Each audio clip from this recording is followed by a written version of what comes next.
สบายดีท่านผู้ชมที่เคารพยินดีต้อนรับทุกท่านเข้าสู่รายการคลินิก3คลินิกสุขภาพรายการสำหรับคนที่ฮักและใส่ใจกับสุขภาพมื้อนี้ทางรายการของพวกเราก็ถือว่ามีโอกาสมาสัมภาษณ์หัวหน้าศูนย์ส่งเสริมผลิตภัณฑ์ลาวปลอดสารพิษอีกครั้งหนึ่งยังว่าได้ยินข่าวว่าเพื่อนมีการพัฒนาผลิตภัณฑ์ให้มีสรรพคุณที่ดีขึ้นเพื่อตอบโจทย์กับผู้สวมใช้ในปัจจุบันส่วนรายละเอียดและข้อมูลที่ทางหัวหน้าศูนย์จะให้พวกเราในมื้อนี้จะมีได้หลายนั้นเอาไปพบเพื่อนพร้อมกันเลย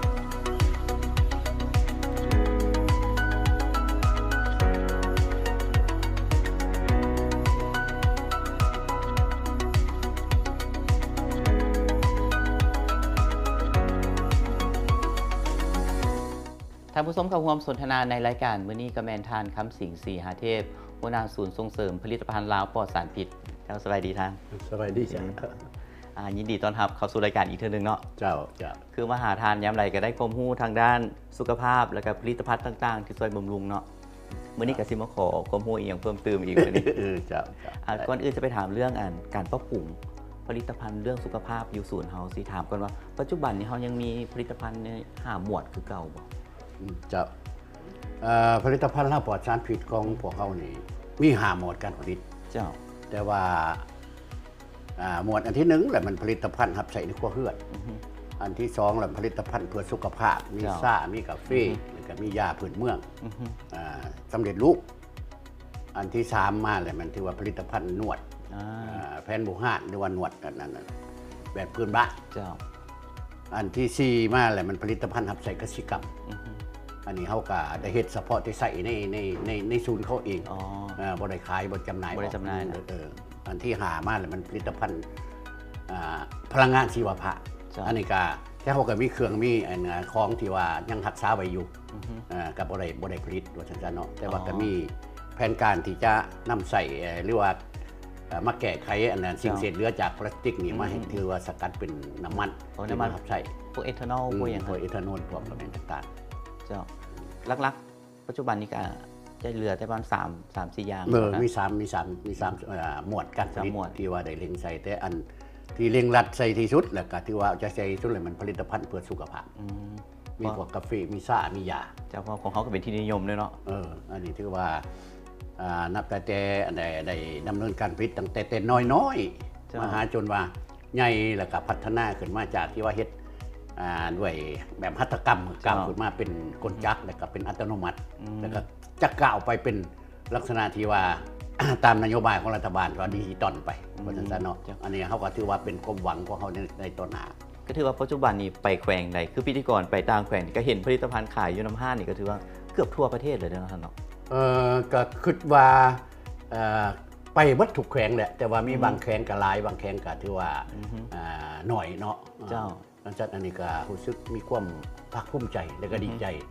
ที่ว่าได้นำเอาสิ่งดีๆจากที่ว่าบรรพบุรุษเล่าเข้าป่าไว้ให้โดยเฉพาะยาพื้นเมืองเลยนะเอามาปรุงแต่งให้เป็นยาให้เป็นกาแฟให้เป็นซ่าเพื่อสุขภาพนี่หลายคนที่ว่ามีปัญหาเรื่องสุขภาพจะเป็นเรื่องการปวดกันเป็นความดันเบาหวานหรือว่าอ่อนเพลียเมื่อยต่างๆนี่ที่ว่าผลิตภัณฑ์เขาก็ช่วยได้เนาะทันทีแล้วก็ราคาก็บ่แพงแต่ก็หาจะเป็นของที่ว่าจากธรรมชาติปลอดสารพิษเพราะราคาบ่แพงจับต้องได้แล้ววันนี้มันเป็นสิ่งที่เราต้องได้ทำประทานคู่มือแล้วคือกาแฟไม่ใช่ก็ต้องได้ดื่มคู่มืออยู่แล้วเนาะตัวนี้เนาะและในระยะผ่านมาที่เขามีผลิตภัณฑ์ใหม่บ่หรือเขามีการพัฒนาผลิตภัณฑ์ที่เขามีอยู่แล้วให้มันดีขึ้นเท่าไหร่ได้ครับเขาก็บ่ได้ลดละในการปรับปรุงผลิตภัณฑ์ของเขาให้มันมีคุณภาพดีขึ้นนับถึงการคุณภาพทั้งด้านปริมาณบ่แล้วก็เรื่องการห่มห่อบ่ก็ให้มันจบมันงามขึ้น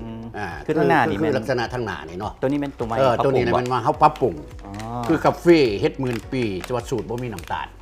เมื่อก่อนมันเป็นทงที่ว่าอันนั้นมันจะเนาะหลังจากที่ว่าได้รับการตอบรับดีจากผู้บริโภคแล้วเขาก็มาปรับปรุงให้มันงามขึ้นกว่าเก่าและทันสมัยกว่าเก่าเพราะฉะนั้นเนาะที่ว่าสามารถที่ไปว่านขายอยู่ต่างประเทศก็สิได้แล้วก็กาแฟหุ้มงาดำนี่ก็เป็นอันนึงที่ว่าก็ได้รับความนิยมแต่ก่อนเขาก็เฮ็ดต้องมาอันนี้ซ่องทั้งขังในมันก็จะเป็นชื่อของมันเองเมื่อก่อนเป็นชื่อบ่มีชื่อว่าซั่นเนาะเป็นชื่อรวมๆเดี๋ยวนี้มันมีชื่อของมันเองเนาะ แล้วก็กาแฟ ตัวนี้ก็จะเป็นคือกันเราตัวนี้ปรับปรุงใหม่คือกัน อันนี้ก็ปรับปรุงใหม่คือกัน แต่ก่อนมันเป็นธงที่ว่าอันนั้นเดี๋ยวนี้เขาก็มาเฮ็ดเป็นให้มันเป็นธงทั้งในครับทั้งข้างนอกเนี่ยมันคือกัน คือมันคือกันเป็นมันแยกกัน ว่าเนี่ยกันที่ว่าเอากาแฟพระยุหุ่มเหล้ามากินที่ว่ามันก็เป็น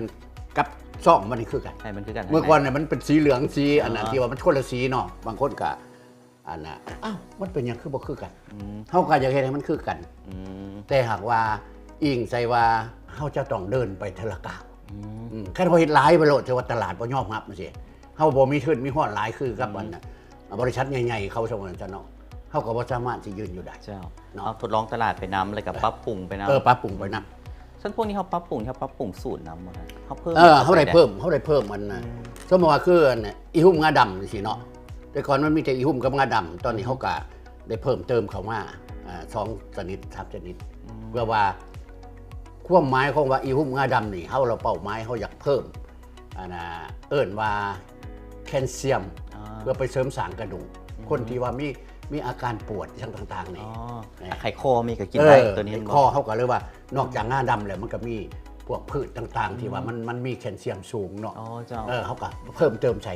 เพื่อให้มันเข้มข้นกว่าเก่าเนาะหรือว่าเฮ็ดเหมือนปีสูตรบ่มีน้ำตาลนี้อันที่บ่มีน้ำตาลนั้นมีอยู่แล้วแต่ว่าในเฮ็ดเหมือนปีมันก็ดีอยู่แล้วเนาะเขาก็มาเพิ่มเติมใส่พวกที่ว่าเป็นสมุนไพรสำหรับเพื่อควบเข้มแข็งหรือว่าควบมันแข็งแห้งของสุขภาพมาถึงกันเนาะเขาก็มาเพิ่มเติมใส่เฮ็ดให้มันมีคุณภาพชุ่มขึ้นนะพวกคือกาแฟเฮ็ดหมื่นปีนี่คนรู้จักหลายคนก็ถือว่าดื่มเป็นประจำโดยเฉพาะแม่นคนรู้จักที่เป็นผู้ใหญ่แดที่เริ่มจะเป็นวัยทองไม่อย่างเช่นนะเขาเจ้าดื่มเขาเจ้าได้ผลดีนะตัวนี้อันนี้แหละเขาจังคอยว่าการมีความภาคภูมิใจและก็ดีใจที่ว่าเขาได้ค้นคว้าได้นำเอาเฮ็ดจากธรรมชาติได้ปลูกเอาเด้มาผสมประสานกันให้มันครบ6สีเพราะแต่ละสีอันนี้ที่ว่าความแตกต่างเรื่องคุณธาตุมันเรื่องอันนั้นต่างๆมันก็ต่างกันดังนั้นแหละที่ว่าเราเอามาให้มันครบกันเอามาครบแล้วเขากำมาวิธีการผลิตของเขากำมาวิธีการผลิตเย็นหมายว่าความร้อนจะบ่เกิน70 องศาจะรักษาคุณธาตุจะรักษาบรรดาแร่ธาตุที่มีในต่างๆท่านถือไว้เกือบว่าได้100%คือเก่าแต่เสียก็สิประมาณ 5% 10%อันนี้คือตัวที่ว่าเฮามันโดดเด่นของเขาและนอกจาก3ตัวคือกาแฟนี้แล้วมีตัวอื่นที่บ่เฮาพัฒนาที่เฮาพัฒนาขึ้นมาตื่มเนาะจากบนว่าเฮาวิทยาดีปวดประดงตัวนี้ตัวไหนตัวนี้ตัวที่ปวดประดงนี่เพราะว่าได้ใส่มาแล้วคนที่เป็นปวดประดงที่เป็นอีช่างต่างๆนี่เขาได้เอายาดีปวดประดงนี้ให้กินและเขาเอาไปส้มใส่ก็ถือว่าได้รับผลดีประดงตัวนี้จะเป็นดีประดงตัวไหนมันมีประดงทุกประเภทประดงทุกตัวเลยจะเป็นประดงเข้าประดง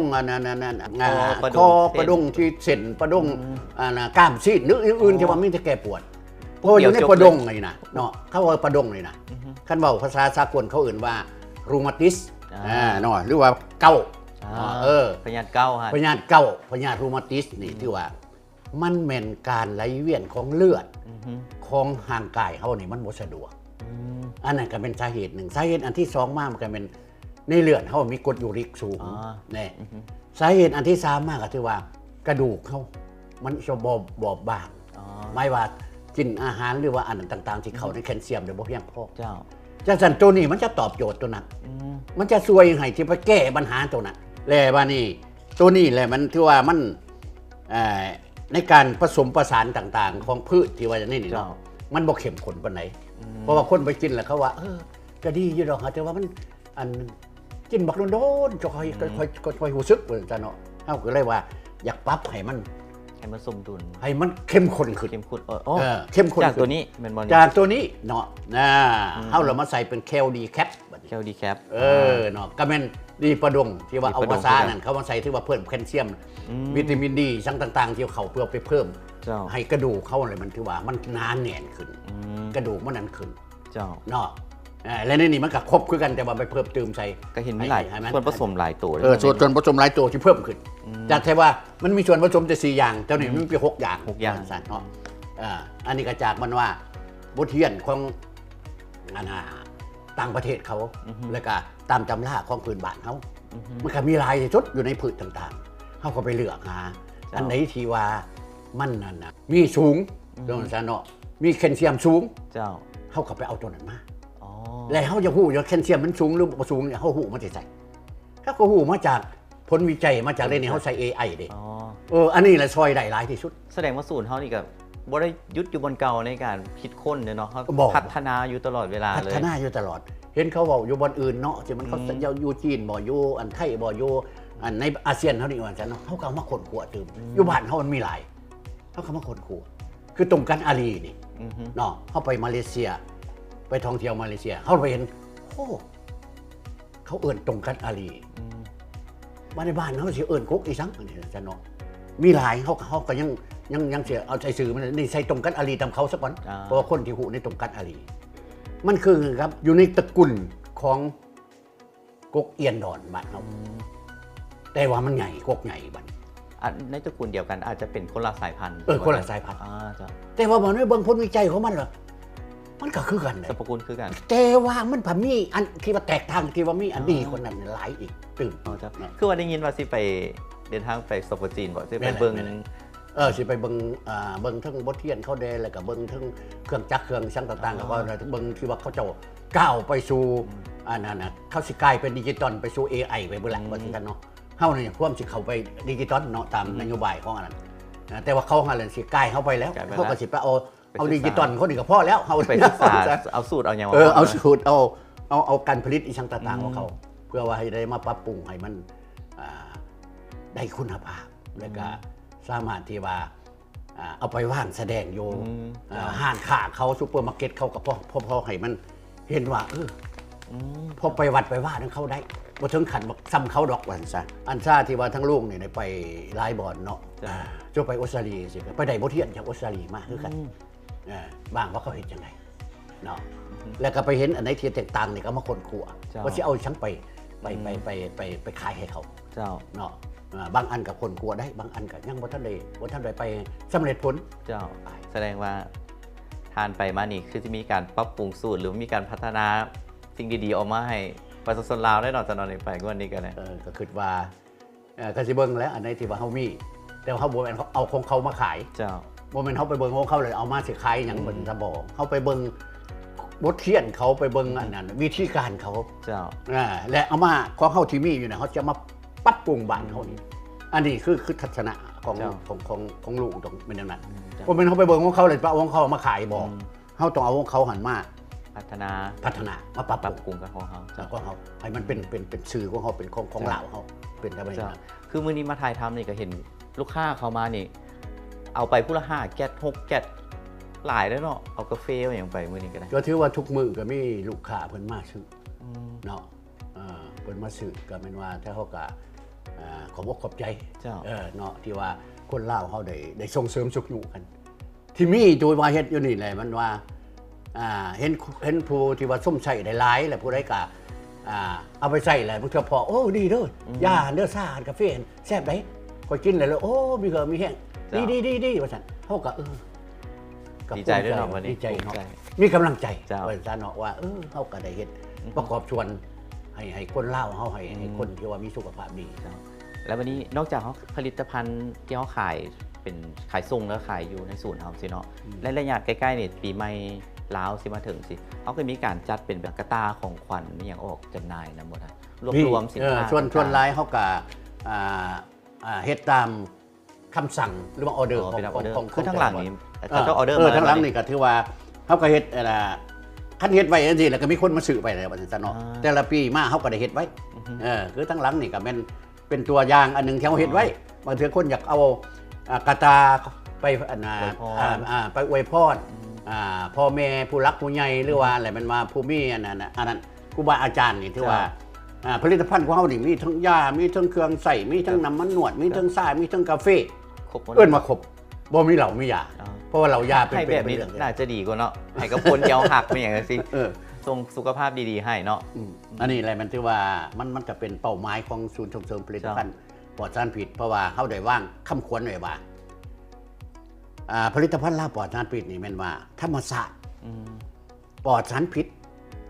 เพื่อสุขภาพแข็งแรงอายุยืนนี่อันนี้มันคำควรที่ว่าเขา เจ้า คันว่าเขาปลูกเขาอัน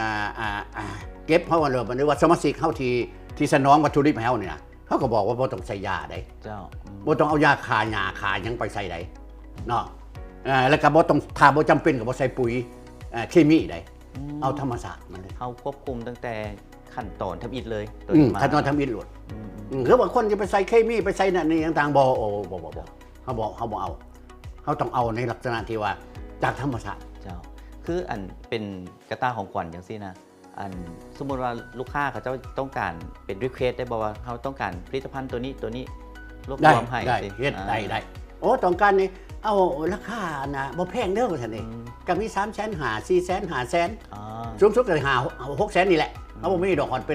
ป็นล้านน่ะบ่มีดอกว่าซั่นเนาะแล้วก็เช็ดใหญ่แท้ๆมันก็สิ เริ่มต้นนี่จะเป็น350,000ขึ้น 300,000ขึ้นไปว่าซั่นเนาะมันก็มีเทิงซ่ามีเทิงกาแฟมีเทิงยาเพราะว่าผลิตภัณฑ์ของเฮานี่ก็มีแต่ว่าสูงสุดราคาก็สิมันแสนปลายเท่านั้นใกล้นึงก็ที่ว่า50,000 60,000 10,000ก็มีว่าซั่นเนาะอันนี้ถือว่าเฮายังยืนอยู่ในราคาที่ว่าจับต้องได้ราคาที่ว่าเพื่อให้คนลาวเฮาได้ส้มใส่คันเทียบจากของต่างประเทศที่เขานำเข้ามานี่ถือว่าเฮายังถือเกือบครึ่งได้ถือกว่าคือกาแฟนี่ก็เห็นว่าก็ถือกว่าอาจารย์สุดท้ายอยากให้ทานเนาะฝากถึงลูกค้าสำหรับบ่ว่าจะเป็นลูกค้าเก่าลูกค้าใหม่ที่ใช้ผลิตภัณฑ์ของเฮานี่เรื่องแบบว่าใช้แล้วนี่มันดีแนวใดฝากถึงความมั่นใจให้กับเจ้าครับ ขอถือโอกาสนี้เนาะแล้วก็ใกล้สิฮอดปีใหม่ลาวเฮามื้อนี้ก็ถือว่าเป็นมื้อนับสุดท้ายของเดือน4นี่ก้าวเดือน5นี่ก็เป็นปีใหม่ลาวแล้วเนาะดังนั้นทั้งศูนย์ส่งเสริมผลิตภัณฑ์ลาวปลอดสารพิษก็ขอถือโอกาสนี้แสดงความผู้บุญคุณต่อพ่อแม่พี่น้องประชาชนลาววรรณเผ่าที่ได้ภูมิสู้สุขยุส้มใส่ผลิตภัณฑ์ลาวปลอดสารพิษเนาะตลอดมาฮะแหละเฮายืนอยู่ได้คือสมือนี้ก็ย้อนว่าการส้มใส่ของบรรดาพี่น้องประชาชนลาววรรณเผ่าของลาวเฮาดังนั้นก็ขอถือโอกาสอันที่ว่าปีใหม่ลาวเฮานี่ก็เป็นว่าเป็นการอวยไส้ให้พ่อจุกันในกันเพื่อเฮ็ดแนวใดให้มีสุขภาพแข็งแรงเนาะปราศจากโรคภัยไข้เจ็บต่างๆอะไรก็มีอายุมันยืนการแข็งแรงอายุมันยืนแล้วก็ถือว่ามันก็สิได้เบิดทุกสิ่งทุกอย่างนั่นแหละว่าซั่นเนาะแล้วก็พร้อมกันนี้ในโอกาสปีใหม่ลาวถือว่าปีใหม่2568นั่นบ่ตามฮิตของประเพณีของลาวเฮาก็ถือว่าเป็นการอวยไส้ให้พรก็พรจากผู้มีพ่อแม่เฒ่าแก่แล้วก็ครูบาอาจารย์ผู้นำผ้าต่างๆแล้วก็ถือโอกาสนี้ก็ขออวยไส้ให้พรให้การนำของภาครัฐผู้ที่นำผ้าประเทศชาติบ้านเมืองเขานี่มีพลานามัยแข็งแรงอายุมันยืนแล้วก็อวยพรให้ประชาชนลาวบรรดาเผ่าจงประสบแต่ความสุขความเจริญและมีอายุวันโนสุขังพลังสำหรับผลิตภัณฑ์ลาวปลอดสารพิษก็มีความภาคภูมิใจนั่นแหละและก็อยากขอยืนยันยังยืนนำผู้ที่ส้มใส่ผลิตภัณฑ์ลาวปลอดสารพิษว่าผลิตภัณฑ์ที่ลาวเฮามีนี่นะจะดึกดำบรรพ์มานี่อยู่ในพื้นแผ่นดินของเฮานี่แหละเป็นถ้าเป็นยาเป็นอาหารการกินอื่นๆก็ถือว่ามีคุณภาพสูงดังนั้นระยะของผู้สงการนี่ถ้าอยากมอบสิ่งดีๆมอบของขวัญให้กับคนที่ทานฮักนี่แนะนำเลยเป็นกระตาของขวัญของศูนย์ส่งเสริมผลิตภัณฑ์กระตาของขวัญนี่ถือว่าแต่เฮามีครบอยู่นี่เนาะมียาอายุวัฒนะ6+3นี่แล้วก็มีซ่าป้องกันสมองเสื่อมแล้วก็มีซ่าอายุวัฒนะอีกตื่นแล้วก็มีบำรุงสายตามีอันนี้เบาหวานก็ถือว่าครบแหละอยู่ในกระตาอยู่ในกระตาเนี่ยครบหมดสำหรับสุขภาพเจ้าสุดท้ายยังให้ทานคำสิ่งฝากถึงช่องทางกันซื้อสินค้าของเขานี่ติดต่อเขาได้มาหาอยู่ศูนย์แล้วมีเบอร์โทรบ่มีอย่างจังซี่ที่บัตรนึงเจ้าทั้งศูนย์พวกเขานี่ถือว่าอยู่ตามห้างขายยาต่างๆเขาเนี่ยมีห้างจำหน่าย4 บ่อนเนาะ เจ้า ที่เป็นของศูนย์เฮาว่าซั่นเนาะมีอยู่เวียงเจริญนี้